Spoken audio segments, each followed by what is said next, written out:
Budayawan yang juga pendiri majalah Tempo, Gunawan Muhammad, mengungkapkan kekecewaannya terhadap sikap Presiden Joko Widodo yang dinilai ingin memperpanjang kekuasaannya lewat putra sulungnya Gibran Rakabuming Raka.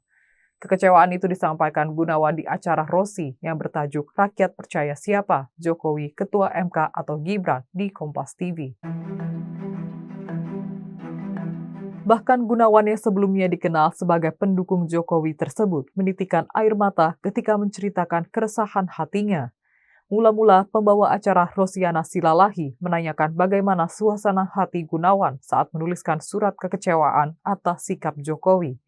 Gunawan menyatakan dirinya merasa sangat berat. Dia lantas menceritakan bahwa Indonesia banyak sekali mengalami trauma sejak 1965 hingga setelah reformasi.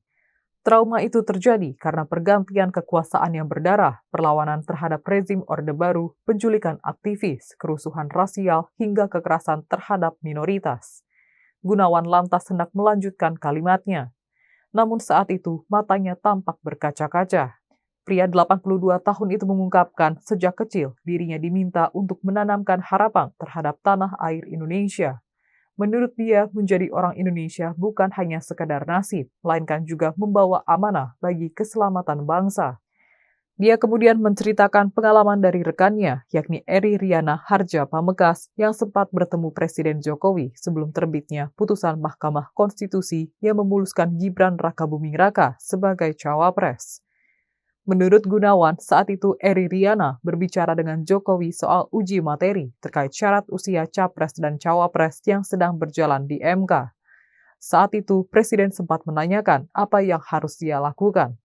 Karena saat itu MK belum membacakan putusan, maka Eri memberi saran agar Presiden Jokowi meminta Gibran tidak usah jadi maju sebagai cawapres. Saat itu, Presiden Jokowi memberi respon yang positif terhadap saran dari Eri. Berdasarkan sikap Jokowi ketika itu, Eri merasa lega karena sarannya didengar dan akan ditindaklanjuti oleh Presiden.